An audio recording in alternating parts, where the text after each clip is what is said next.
What's up, everybody? We are back. We are live and alive. Well, I guess we ain't really live. We just more so recording. We are recording and we are alive. I didn't know what else to, rhyme with that one. But how you doing today, Addict? How you doing today, man? Doing good, man. How are you?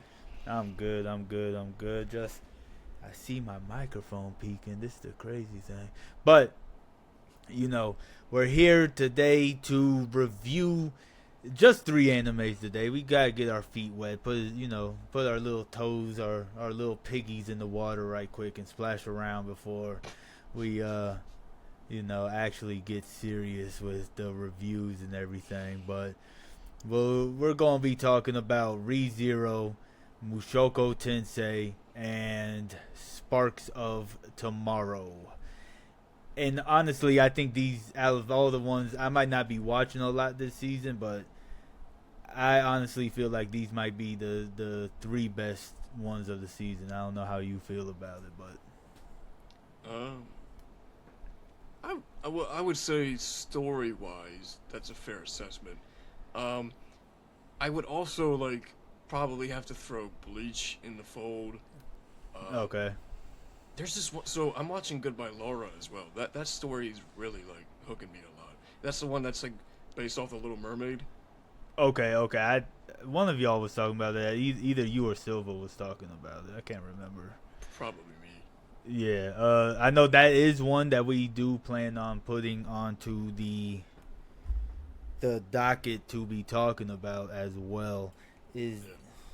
Hold on. I keep on peeking as soon as I talk. I feel like I ain't even talking that loud. But uh yeah, that's one I got to check out. The one I really got to catch up on is what is it called? It's called like Yogandar, the Witch of Mongolia or something like that.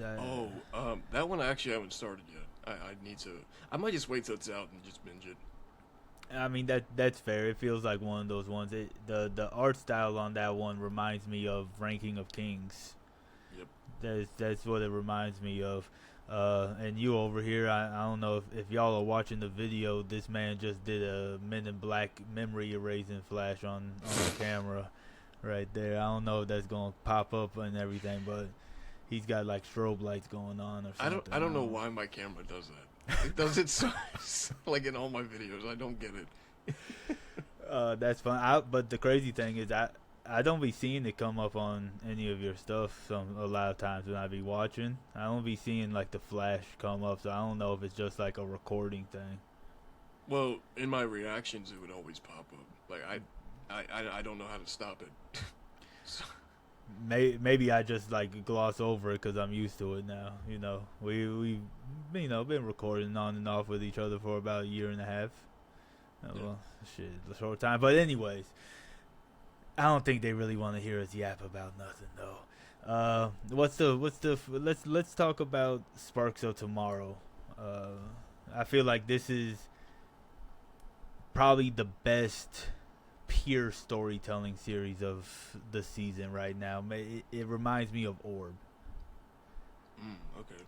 I ended up dropping Orb, and I know so many people, yourself included, told me to pick it back up because the story's really good. I just never got around to it. Yeah, the only thing that stops Orb from I think breaking the ceiling for itself is it doesn't have a dub, and I don't think they're doing a dub to it. And I only say that because it's such a information heavy type of thing, and it's just like Lord of Mysteries. So much information, it's hard to keep up sometimes when you're reading it, right? Uh, I'm kind of but surprised there's no dub because it's on Netflix. yeah, yeah, I would have thought there would be a dub too, but apparently there is no plans for it. But what did you think about this episode? So this is episode 7, right? Yeah, yeah, Okay. I loved the chase. I really liked the aspect of Kihachi and Iniko. Basically, they have a dream and they're set on fulfilling that dream. They're not letting Yusuke and the other characters stop them from fulfilling that dream. So yeah, I really like how they're just they're set on it, and they end up meeting Stewart at the end of the episode, and he has part of the catalog they're looking for. So I think that we're just gonna see more like development from basically what say Roku left, which we still don't know what that is, but I'm excited to find out what it will be.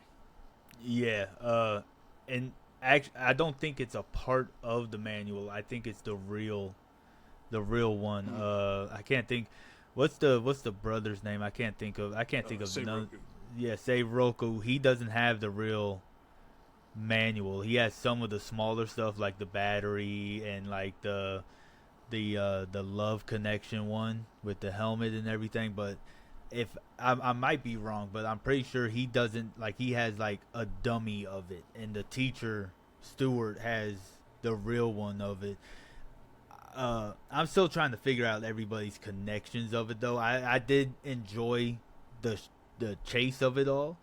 I always love a good chase scene. The one thing I really like about this series, especially this episode, is that it puts the comedy and this is it's a perfect blend of comedy and seriousness throughout all the times, right? And I think this one really balanced it because you still had the seriousness of the chase, but then you had him on the bamboo staff, right? And that was like, okay, that's funny. He had his nose being pushed up, right? Uh, it it's I think it's on the level, might be reaching, but Ghibli, how they blend the seriousness and goofiness, right? Yeah, I get a lot of Ghibli vibes from Sparks. I think especially when it comes in regards to the facial expressions, and also I don't know what it's called, but like when they change the animation style and it looks like realistic. Like I don't know what you call that, but there's times like in the show where they change the animation style. Okay, like when the white hair guy, he gets angry or whatever, and they get real detailed with it.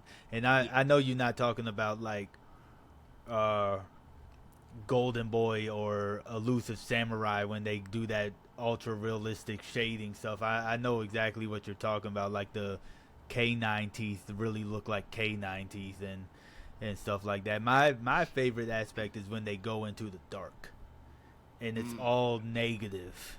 yeah. I really like that one. Uh, there.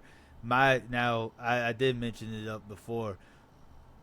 Obviously, Stewart is the teacher, is everybody's teacher to the school and everything.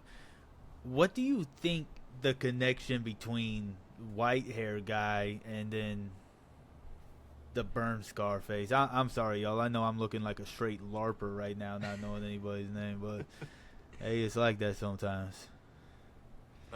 So the connection between them, I definitely think that they, I want to say that like they all grew up together with Seiroku, and there's a connection there. They probably went to the same school that Stewart teaches at, and that's how he knows them. Um, I'm curious to find out more about. Uh, I may be a LARPer too. I forget his name with the scars. So, um, but yeah, I think there's definitely more to him that we haven't really dove into yet, and also his relationship with the lady who he's engaged to, who is Iniko's sister. Mm-hmm. I definitely think there's just a lot of um, backstory with all of them that we just haven't seen yet. Yeah, a lot of intertwining storylines that you wouldn't even expect to be like the most random person walking past. They'll hear the brother's name and they'll be like, "Huh?" Right? And now all of a sudden they're a main portion of the story, in somehow some way. I'm really more curious about the white hair guy. It's very BL Yowie coded with them too, but I don't think that's what it's going to go to. I think he's probably going to be like his best friend or something like that. Um, yeah, I mean, I could probably see either way. There's definitely a deep connection between him and Seiroku, because like with the puppet, right? He was like holding his hand and talking to him as if he's the real thing and saying, "I'm gonna fulfill our promise." So there's definitely something that happened between the two of them in their past that they were super close to each other. Yeah. The battery was a really cool aspect too. I was sitting there when they were going through the tunnel. He was like, "Oh no, it's too tight to turn around," And I'm just thinking to myself, I'm like, the ship looks the same on both sides. Why can't you just turn around and go the other way? Speaking about the tunnel, old boy was badass climbing up that well. I'm not even gonna hold you. That was a pretty badass scene right there. Yeah. For some reason, I think they have some weird, maybe call it a fetish with him and his muscles or something. Because like the way that they, the way that they focus on animating him when he does stuff like that. Like when he was on the bicycle in episode 6, basically like powering Yeah, whatever he was powering, they're like focused on his ass, and I'm like, what are we doing here? Like, like why are we why are we over animating his ass? I like I said, I think that's just the blend of the comedy and the seriousness of it. Yeah. But you're right, they do like, because when he was climbing up the I we've said his name a bunch of times, but the brother was like, I know y'all can't see it. If y'all audio only, that probably sounded crazy, but like that's the the flabbergasted face that I was just doing, right? That's like he was just like in complete like shock and awe while climbing. Don't get me wrong, that was a crazy feat. He was climbing up with probably 200 plus pounds on him, right? So maybe not that much, but still, that's still a crazy feat to be climbing up a small ass ledge that was probably an inch or something, right? Uh, so what do you think is about to come next? What do you think is the next move that's gonna happen? I think we're definitely gonna see, uh, like what's gonna be on the catalog that Stewart has. I think we're also gonna dive more into what Yusuke is doing with that puppet because they keep teasing it. Like they only focus on it for 30 seconds and then that's it. So I think those two things are what's gonna be what happens next. Yeah, with the puppet, the first time we saw it, it was just like a silhouette and like a shadowed face, and then the second time we saw it, it was full on creep lord going on. But I'm wondering if we're gonna go into Stewart's house and we're going to see it like completely electricity, like going all through it, type of thing. Because I feel like that would be the next, if he got entrusted with the the handbook or guide or whatever. I could see it being, he's completely late, like his house has some of the technology going on, like functioning light switches and stuff like that. Yeah, I mean I can definitely see that, and I also want to circle back to the puppet. Um, at first, when they first teased it a couple episodes back, I wasn't sure because I know he died in the war, but I wasn't sure if somehow Yosuke like kept his body and that's what he had there before they revealed it as a puppet. But that's we discussed it. We were saying like it was like a toxic ex-boyfriend vibes or something like that. It is. Yeah, so I think it clears him up just a little bit more, but also goes even further to show he's a psycho. Yeah. I'm wondering if he's actually dead. That too. Like, That, is he actually dead, or is he trying to push? Like, is he trying to push his brother to the next, to get to the next level? Like, he knows he couldn't do it, but his brother can. I doubt it. I mean, it looks like one of those ones, like, you know, fulfilling the dream type of thing. But that would be kind of crazy. How would you like it if he wasn't dead? Do you think it would ruin bits of the story? I don't know if ruin is quite the word, but I think it would kind of take a step backwards, only because of how dedicated Kiachi is to achieving their goal. But I also have to say that I don't think that that would be the case because the way that Yosuke like talks about him makes it pretty obvious that like he is dead, like he's in the past. Okay, yeah, that's what I was thinking too. Uh, but you never know how some of these stories go. I mean, Violet Evergarden, as much as I love it, I really hate the whole, like, oh yeah, the Colonel's really still alive. Like, I really hated that so much. It's my favorite series, but please don't. please don't do it. But just to move on. Actually, before we do you want to rate the episode, or do you feel like would you like not want to rate the episode? I'll rate the episode. I'd probably give it like a maybe around an 8 or so, because it wasn't necessarily plot heavy, but it kept me entertained the entire time with how funny it was. So Yeah, I give it an 8 too. Like you said, not too plot heavy. Obviously, it was more of a lead up to Stewart, right? That's really what it was, to get us out of one area into another in an entertaining way. But as the fact, the entertainment aspect of it, and then the way it led us, really, like you said, it's a solid 8. I'm not mad at an 8. I think that's really where it should be. Now the move on. ReZero came back this week. How you feeling about it, man? well, I say it's the greatest isekai of all time. We're gonna be talking about the greatest one next. But yeah, I'm really excited that it's back. I really like how this episode was pretty, like, it kind of helped ease our way back into the story because it's been like 2 months or whatever. Um, we also got some answers with Meili and her being the one that tried to kill, did kill in the one moment, killed Subaru.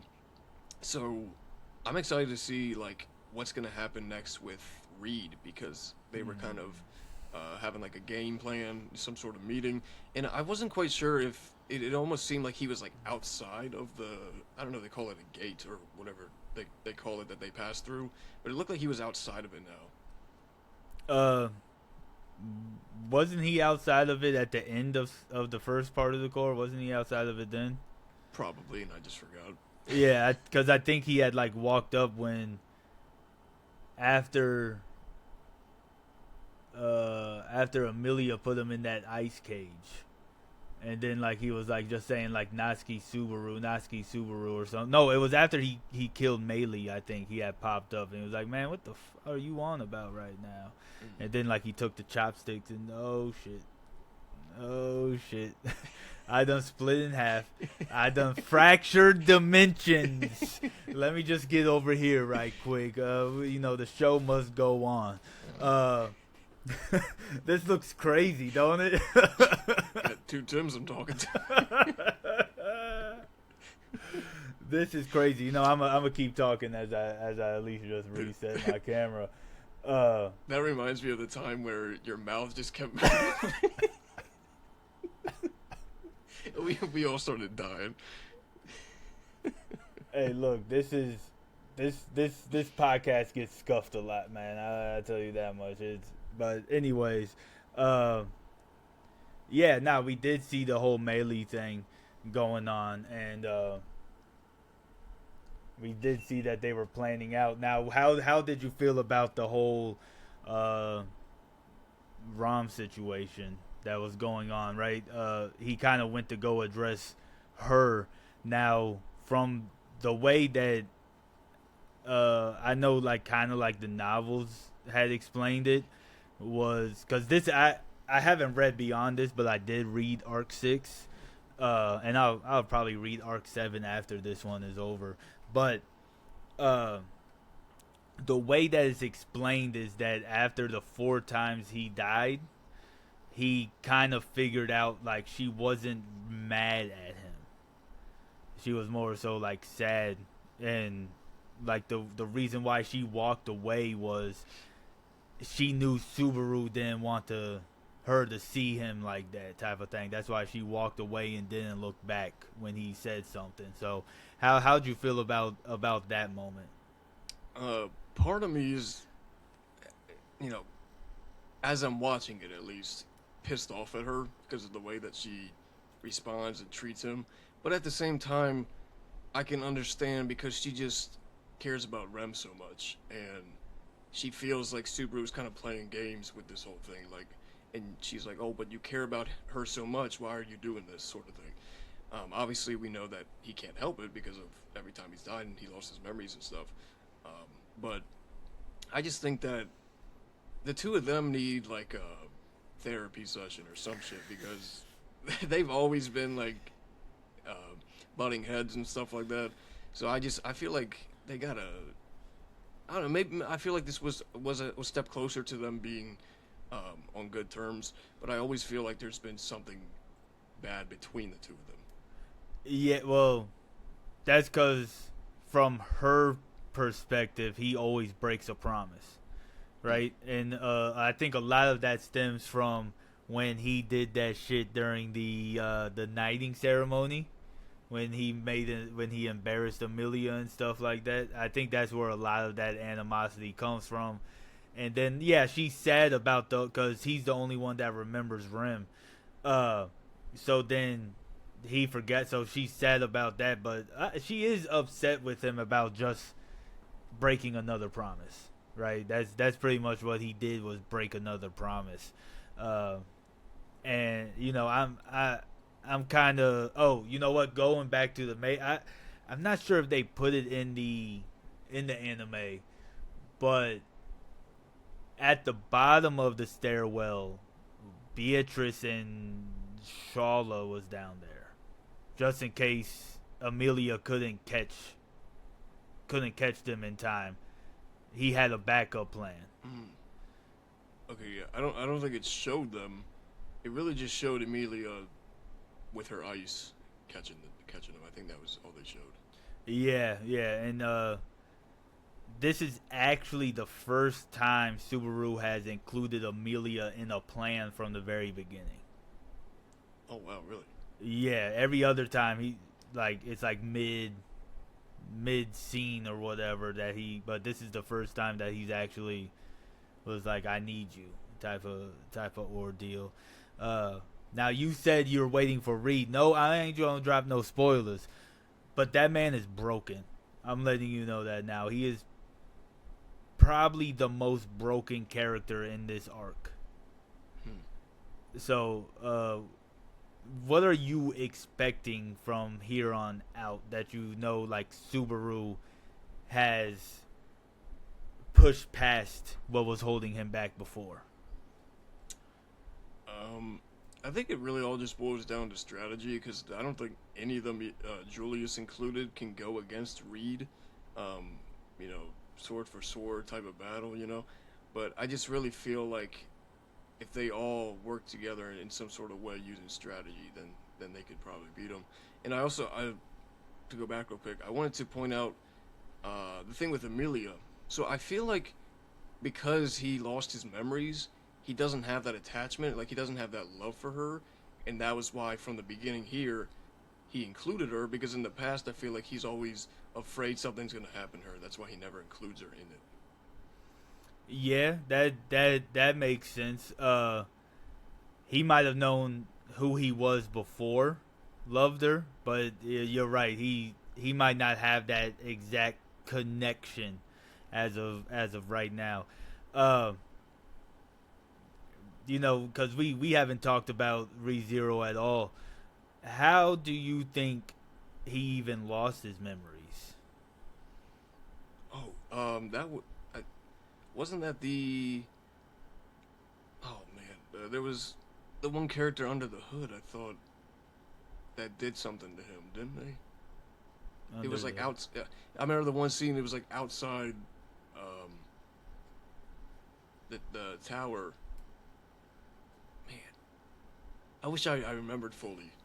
So Cause I know there was a scene where he's like in the library and that's where he talks to Melee. And then in one of the loops he's talking to Anastasia outside. Like it's the Anastasia and Julius conversation again, I believe. And it looks like it's either Ram or Rim that killed him or something like that. I want to say it was Rem. Yeah. Yeah. Yeah. And then I don't know who you're talking about with the hood on. I might be mixing that up, but I remember it was like late at night and he was outside the Yeah. tower, and I thought that that was the moment that he lost his memories. I think he didn't go out the tower until he lost his memories. Okay. Yeah, you talking about when he ran outside and was like, "All these people are crazy." You talking about that moment? Yeah, I think so. I mean, this was months ago, so I Yeah, forgive me, but yeah. yeah, nah, I get it. Also, man, what's going on with Sharla and Subaru? You're my master. Like, she thinks like he's like Flugel or Yeah, something like that. I don't know if that's like appearance wise or she senses something else about him that reminds her of Flugel, but I'm I feel like they should have already like explained that a while ago because it was like episode 3 or 4 of the season where um she like first said Flugel, like thinking that Subaru was Flugel, but here we are like episode 12 and they still haven't said anything. Yeah, I mean, apparently, from what I've seen, is they still don't know who the hell Flugel is in the web novel. Like, in their like an arc away from ending the series, and they still don't know who Flugel is. But apparently, he's waiting for like the final arc to reveal everything, right? Uh, damn, there was. Do you think like there's some time shenanigans going on with this whole Flugel Subaru thing? You think there's some?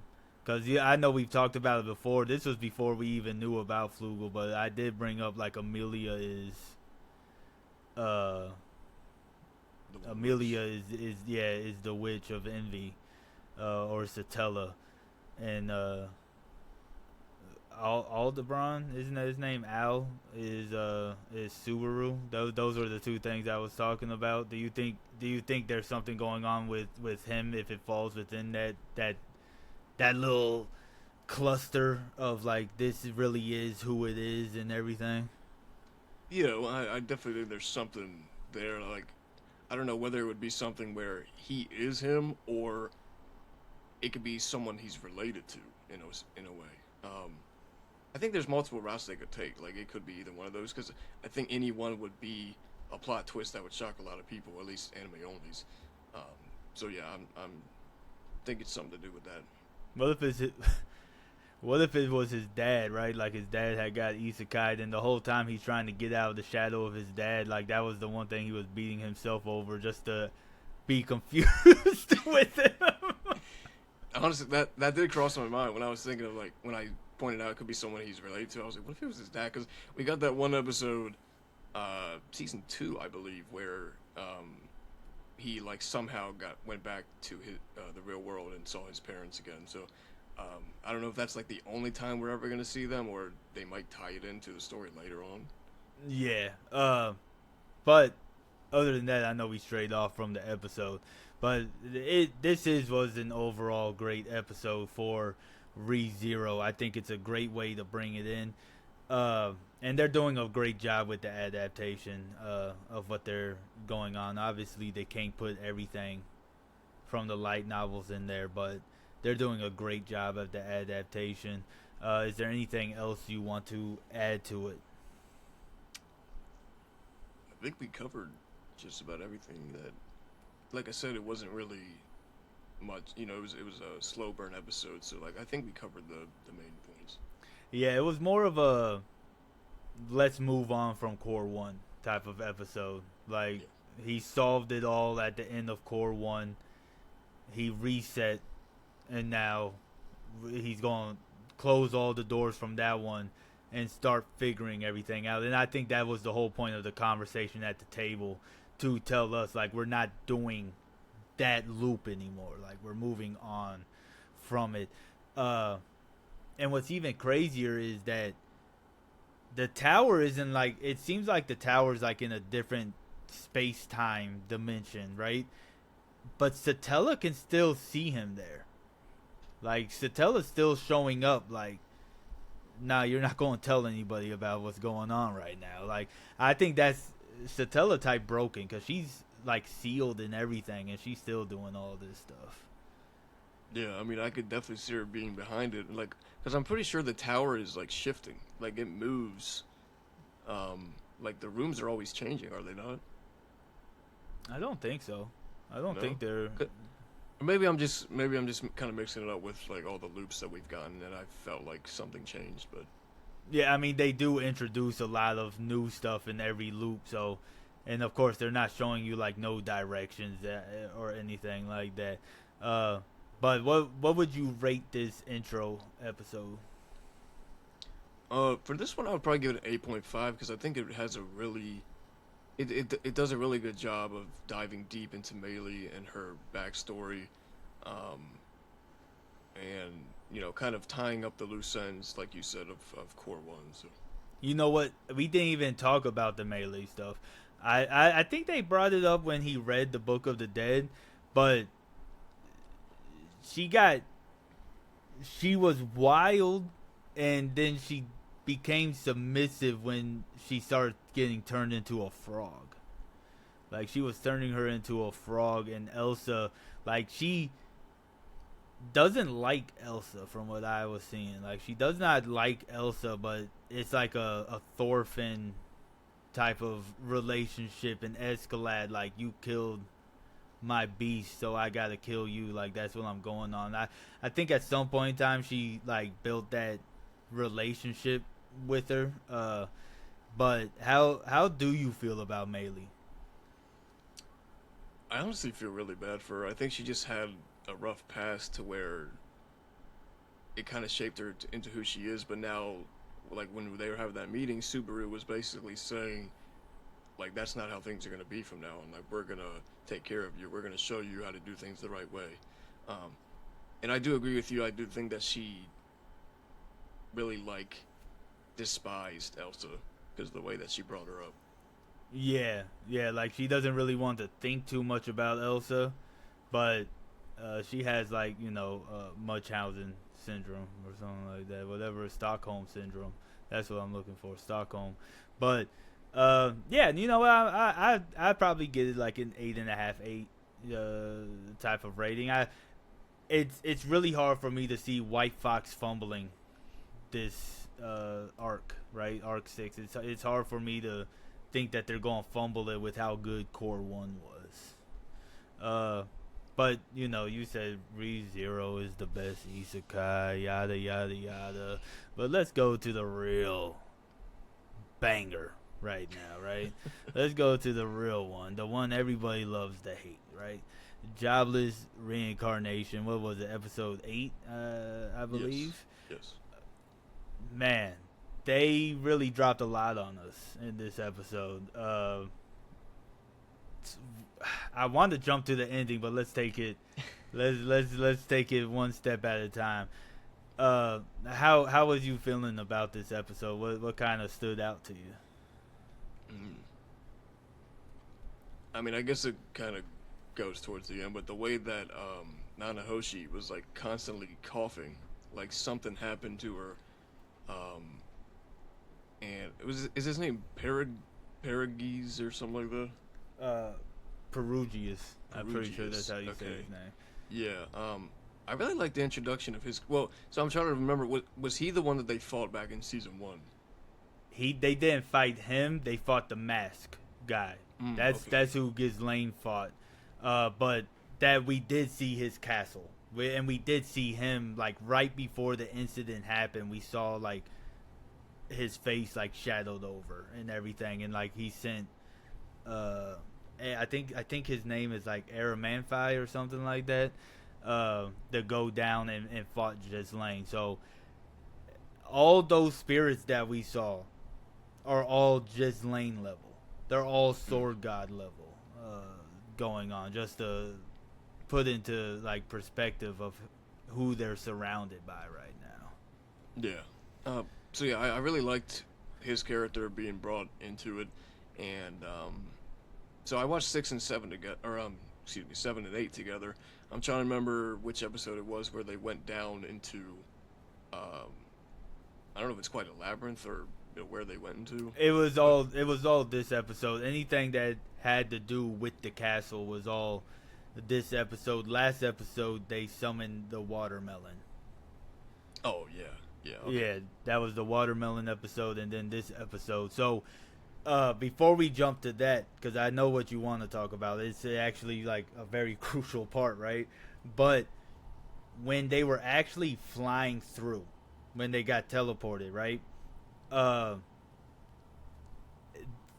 they make a statement. Rudius makes a statement about how it felt familiar, and Sylphie said the same thing.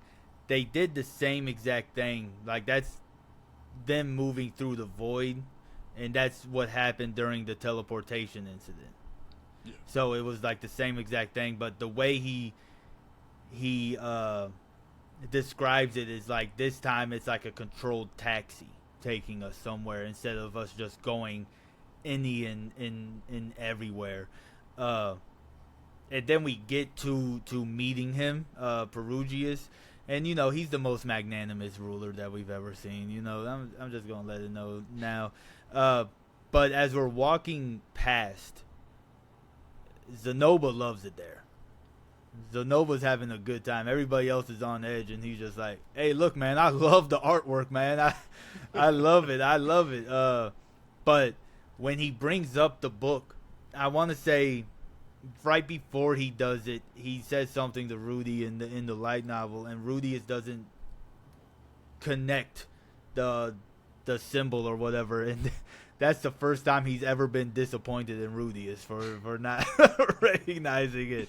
So I thought that was funny. Now, how did you feel about like Perugius like telling Rudius straight up like your mana is disgusting? I should like he was acting like he wanted to kill Rudius right then and there.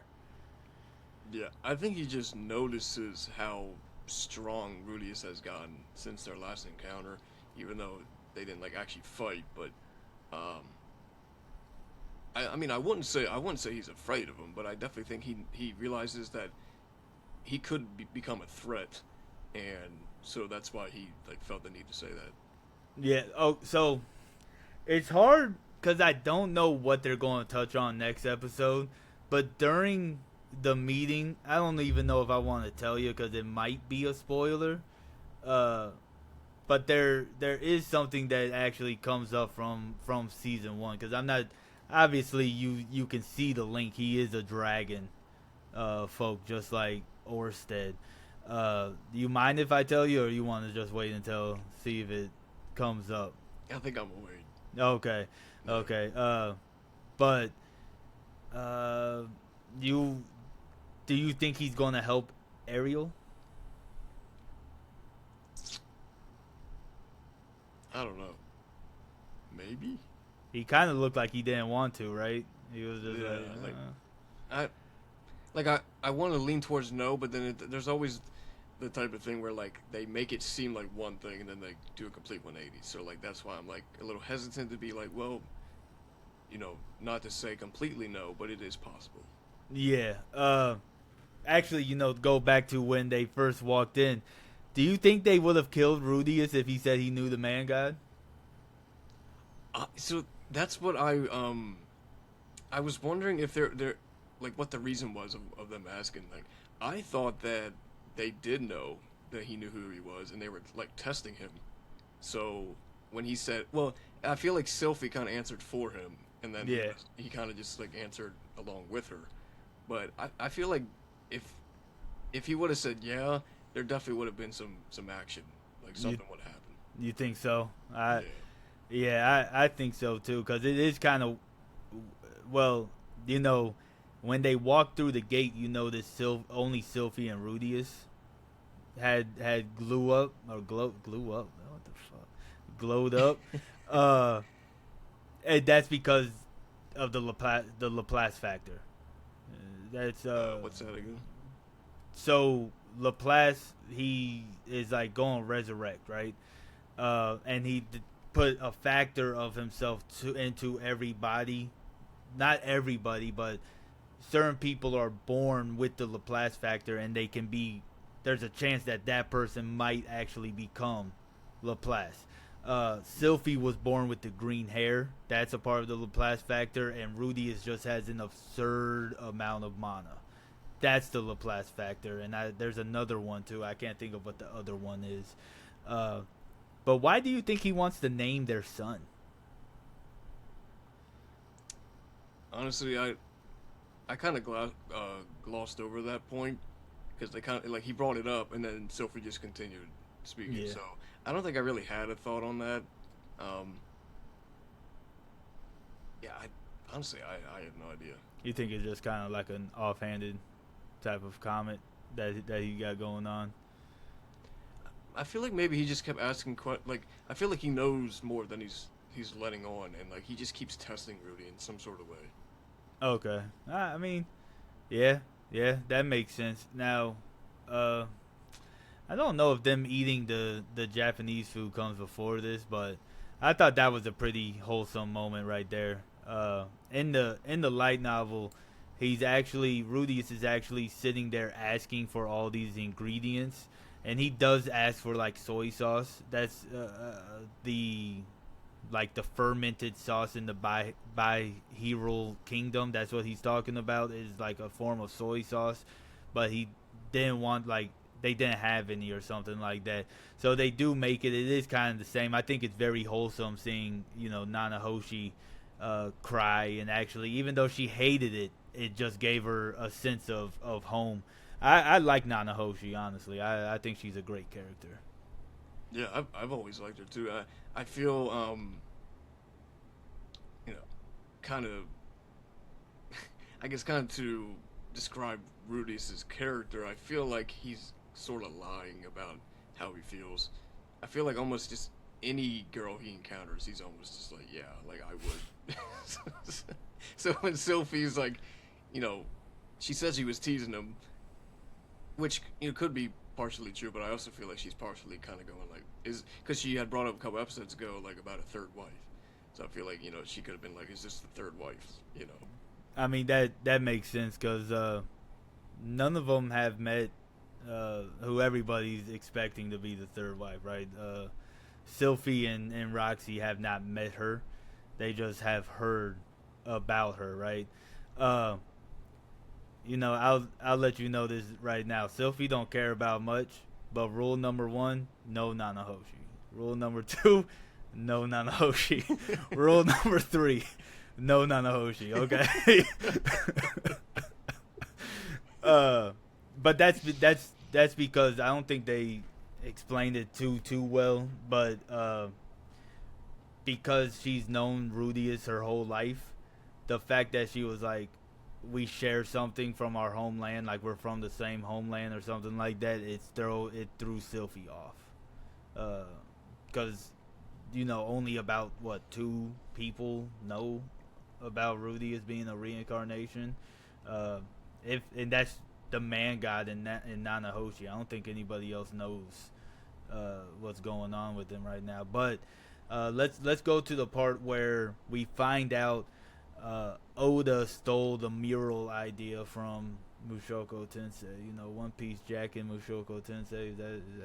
Please don't come for me, y'all. It's just a joke. It's just a little jokey joke. But yeah, I'm guessing that's what you really wanted to talk about. I think that was the big thing about this whole episode. Correct me if I'm wrong, but it seemed like you wanted to head there when you were talking about them going into the castle itself. Well, so how you say Paragus? Yeah, the I feel like I'm saying his name wrong now. yeah, I don't quite. Let's just call him Big P, the magnanimous king. Just call him the magnanimous lord from now on. Okay. So the magnanimous lord. I'm trying to remember now. Because like he was questioning what they were doing in there, and then he started to reveal some things, and for some reason I had it in my mind earlier, now I cannot think of it. So he had said when he summoned the castle, there was not much in there at the time when he got it, but this mural was, and he does not like it. He said it's trying to tell us something. but we don't know. He doesn't know what it is, so he lets people come see it because he wants, maybe somebody will know what it is. He did. I think he mentioned something about one other person has come to see it on purpose, but they never said who it was. I don't think. But that's what he was pretty much saying was he summoned the castle. The mural was there. It tells a story, but he doesn't know like how it ends, type of thing. I could see a connection to the man god, and maybe that's why they were asking Rudy and Sylphie if they knew who he was. Because if they know who he is, they might have seen something that they haven't seen, and they could like possibly give some answers about the mural. Yeah, yeah. Did you look at much of the mural when it was going on? Like, were you actually looking at Uh, it? Was there anything that stood out? I don't think I really. I think because I was focused on the subtitles, so I was. Yeah. That's fair. That's Yeah. fair. It's actually a very important piece right there. Um, I wonder if they're going to adapt it, but there's an actual prequel to Mushoku Tensei called Old Dragon's Tale, and that's what the mural actually tells. Is is that right there? Is Old Dragon's Tale? Uh, so I mean, we see a bunch of different stuff. Like we see like a dragon. Like I'm going. He's got wings and he's holding a woman. And then we also see like they're like praising the birth of somebody or something like that. And then there was another part that they really tried to highlight. I can't remember right now. But you said you think it has something to do with the man god. Is there any other reason why you think that, or is it just because of how they question them? I think simply just because they were questioning him, because, or at least if maybe they were just trying to, uh, like gather the answers themselves. Like if they were just trying to, branch out and think of like how could this be connected. So they're just like asking, you know, questions that other people might know the answers to. That way they can have the answers themselves. Okay, yeah, nah, that makes sense. I didn't even think that of that one. I felt like when they asked him that he was going to pull like an Orsted. Honestly, that's Orsted traumatized me as well. I'm not gonna lie. If somebody in real life asked me, "Do I know the man God?" I'm gonna start patting myself down. Like, God damn. Did you notice though? I know we're backtracking. Did you notice though? He activated his eye when they asked him that. Yep, Yeah, I like did notice that. he was he was ready. He said, "You're not gonna kill me this time." uh, but yeah, is there anything else you want to bring up about the mural? Like I said, that it's actually a very important part of the story, and I hope they kind of incorporate some of Old Dragon's Tale into the story because I feel like that's a very important part of it. Yeah. Is there, like, do they state anywhere how far back the Dragon's Tail was before the start of Mushoku? I want to say it's like 10,000 years Oh wow. before the main story. Uh, but they're all like long-lived races. So I don't, you know, the world itself is six sides. It's called the six-faced world. It's shaped like a dice and everything, and all the races that we see right now, besides elves, because like elves are like a branch of humans, like they evolved from humans or something like that. But each race had their own world, pretty much their own side, and they all like balanced each other. And this is actually something that Rudius had learned at the very beginning, that the dragon god destroyed all the worlds, and also, I'm not sure if you remember, but there was a book. It was one of the few books that Paul and Zenith had that was actually about Paragus. It was actually the story of Paragus at the very beginning. That does sound familiar. Yeah, like because he had the book about magic, and then there was a book about the world, and then there was like the fairy tale about Paragus. So I thought that was a neat little callback right there, and it explains why Rudius was kind of in shock and awe about being able to meet him, and then I'm not Ariel. You know, she wants the support of him, but they, because of how they look at him, like uh, they really look up to who Paragus is. I will say though, he is like the most racist person in the in the story because he was like Roxy was like, "Can I come?" Nah. Yeah, I felt really bad for her. Yeah, because she had like her bag and everything. She was ready to stay, and then they, just denied. They don't like show it really well in the anime, but they've already been there for a few days. Like they're actually been there for a few days at this point in time. Uh, do you think he's going to learn any type of like teleportation summoning magic? Do you think he's actually going to be able to learn how to use it, or you think it's going to be something that he can't do? Mm, I don't know if it could quite be something he couldn't do. I think he might try to, and then something's going to happen. So maybe he doesn't actually get to learn how to use it. Yeah, because I feel like he wouldn't use it though, because every time he's talking about teleportation with Nanahoshi, like his inner thought is like, is this gonna cause another mana disaster, right?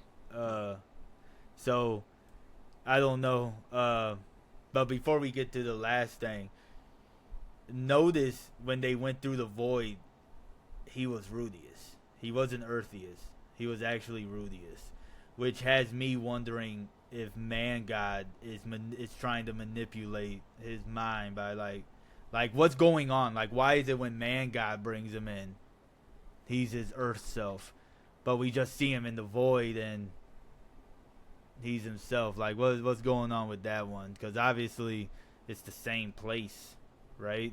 So I think it might have to do with the means of the teleportation, because uh, it's more so like he was brought here, and then like the other like the one they used in this episode was like they're being taken to another place in that world. So it's like it's not his old self becoming Rudius. Now it's he's already Rudius, so that's why he's Rudius in the void. okay, more of a physical, spiritual type of ordeal going on. Yeah. Okay, and now let's go move on to Sylphiette becoming a murderer. Why does she have to take out Nanahoshi like that? Yeah. But yeah, so hell of a cliffhanger. I'll tell you that much. Hell of a cliffhanger right there. What's your thoughts on that? Well, first off, that was a lot of blood. Second off, I don't know who cursed her or did something to her, but she was coughing like the entire episode. I do wonder if maybe it has to do with, it could do with the void, maybe because like maybe she's just not used to it. Because like I feel like ever since she's come here, she hasn't really done much of like, because we see Rudy's all the time like traveling around. I Yeah. feel like she hasn't really done that much, and so her body just wasn't used to going through the void like that. Yeah, yeah. I also think it might have something to do with her just having her normal body, right? Yeah. Because because she can't use magic neither. She has to use the rings and stuff like that. I mean, that could be like the teleportation, because they kind of made it seem like she was teleporting a lot with Orsted, so maybe that did take a pretty big toll on her body. Because it from the way they describe teleportation, I believe they described it something like it copies you and puts you down or something like that. Maybe I'm tripping with that one, but I feel like there was something with that because I know they described uh, Chaos. That's the person that built the Autonoma, the robot that Zenoba is working on and Oh, stuff. yes. Yeah. as like being like a code, right? Like a computer code type of thing. So I feel like they've made a few instances. So maybe teleportation is something uh, like more of a copy paste instead of your actual self going forward. But like you said, that was a lot of blood that had happened, and we seen like Sylphie, uh, like she felt like something was rejecting her magic to help her, and the more magic she put in, it just kind of escalated it. Do you think Nanahoshi is gonna die, man? She's gonna die. Um, I wouldn't say so.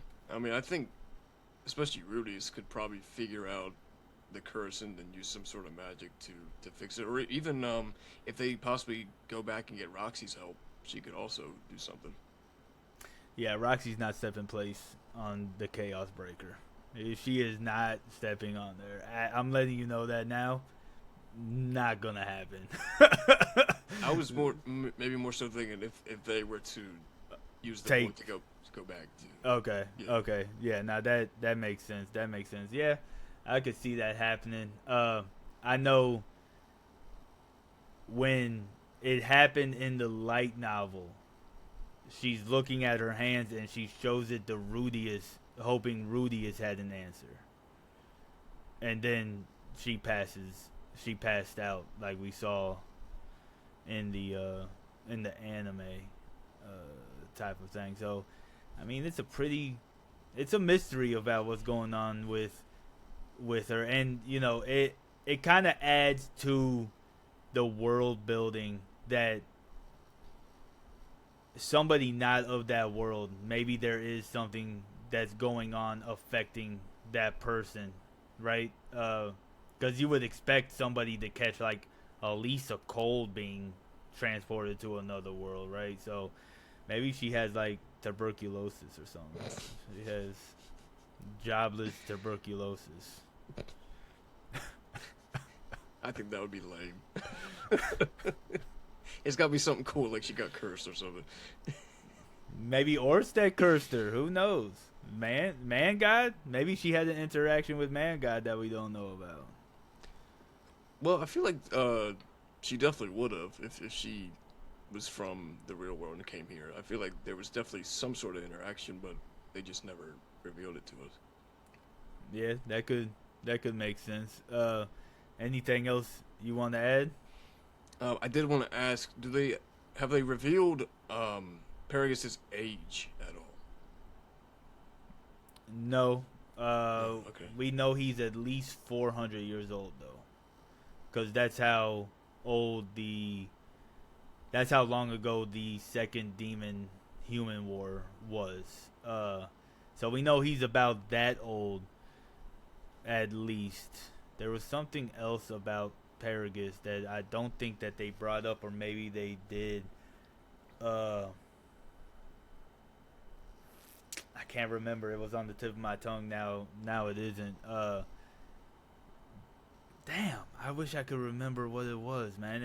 I think it had something to do with like the teleportation stuff. Like he knows about teleportation because like apparently it's the dragon race, like a special dragon race type of thing is teleportation or something like that. Uh, but there was like an armored god, armored king before him, and like he took the mantle. I think they're kind of like hinting at like he's a general, like a dragon general, like they mentioned about uh in the telling of the how the sides of the world were destroyed. It was the five dragon generals killed the dragon god, and they're kind of acting like he's a general.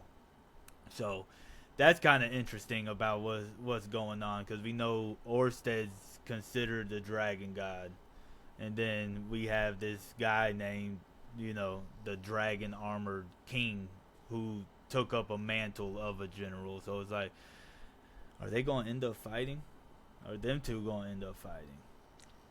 Well, so I was wondering if there was a connection to the Dragon's Tail. because of how Rudius saw the tail of Paragus, and he's part of the dragon race. So if that had to do with him 400 years ago, and that was why it's there in the mural, like it got teleported there because he's connected to it. What, like he's a part of what's being told in the Dragon's Tale, not necessarily he. I mean, I guess if something like that would happen, but he doesn't know what it's even about, right? So I'm guessing if something like that would happen, he would have had to been like a newborn at the time of everything, right? Well, I could also kind of see if maybe Man God somehow alternated something or manipulated something to change because that was, if them asking about him and they don't know what exactly the mural has to do, like what it's about, if he was the one that changed things, and that was why they're questioning like about the Man God. you know, yeah, that makes sense. But there was one thing forgot to mention. Annalise. We find out that she was found in a dungeon just like Zenith was. Yeah. And that she produces like magic crystals. Uh, what do you think about that? Do you think that's actually going to help cure Zenith's condition, or you think it's something just completely different? I mean, I could see it healing her. They've already kind of been foreshadowing that she's already starting to remember things. So Yeah. I definitely think that it's leaning towards that direction, and those crystals could be, maybe what they need to help her fully remember everything. That would be pretty cool. I know a lot of people might look at me crazy for this, but I actually like Annalise's character. I genuinely do. Uh, she didn't want people to know that she was related to Sylphie because she didn't want Rudius to look at Sylphie differently because as she would say, she's a whore. Uh, but then we find out like she has to be, right? Like for a total, we knew it was a curse before, but now we know there's something actually attached to it. I don't think we knew beforehand that she was producing like mana orbs or whatever. Outside of Zenith, though, do you think that's gonna play into the story? You think that actually has something to do with the story, or you think it's just gonna be like a Zenith connection? Mm, I think it's like mainly that, but also just some sort of, I could call it character development for her to overcome it, and just like, because I feel like her character has never really fully been fleshed out, and this could be something that finally fleshes out her character and helps maybe a lot of people that only see her as a whore perceive her in a different light, maybe. Yeah, yeah. I think that would really help. I also kind of feel like at least within the story, the people she's around don't even look at her any type of way. But outside of the story, people. I don't think people are going to look at her different if they already had their mind made up. People don't even want to hear about any type of fucking analysis about the goddamn story, which is a shame because it's a fucking banger of a series, right? But is there anything else you want to add about anything we've talked about? Um, no, I mean, I think the theories I came up with were probably the only extra things I wanted to add on. So, Okay, okay. And then what would you rate this jobless episode? uh, might surprise you. I would give it a 9 out of 10. I know I put it above ReZero, but I think this episode did a really good job of like, you know, having them meet Paragus, the questions of the man god and things like that. Nanahoshi with the cliffhanger at the end. I think it did a really good job. It was a nice lore episode. I'll Yeah. tell you that much because we found out who owned uh Rudius's house beforehand. We found out it was Chaos. We found out the mural, which it looks like a prophecy type of mural. That's why I kind of made that Oda joke at the very beginning because it it was the same exact frame, right? You had Frankie standing in front of the mural, and then you have Paragus standing in front of the mural, right? Uh, and it's a great build up episode, great cliffhanger.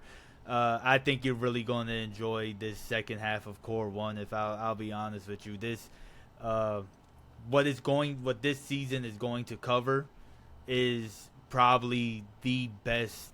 I don't want to say it's like peaks at this point, right? But it's my favorite stretch of the story, and I'm not even just talking about like turning point. There's going to be another turning point that I'm not going to talk about it, but there is going to be another turning point that happens, and I'm not even talking about that place. Like there's other stuff that's introduced that really builds the world, but I'm just rambling. I don't think we have all day for this. But if y'all like this type of content, go on ahead and give us a subscribe, a like, a comment, share it to everybody. We would really appreciate it. We trying to get to that 4,000 hour and 1,000 subs before February, as YouTube is going to change their monetization policy. So help us out. It really helps us out.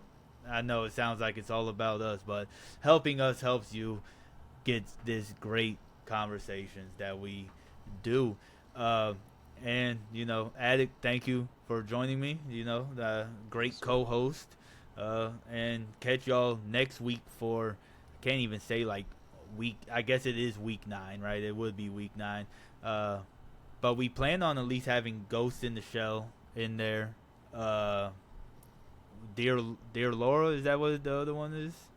So there's Goodbye Laura, and also though I am an inept villainess. Yeah, that was the other one we were supposed to talk about. I didn't catch up onto it. Let's go 2 times speed. We'll get that one in tonight. Nah. But yeah, nah. Until next time. Peace. I almost hit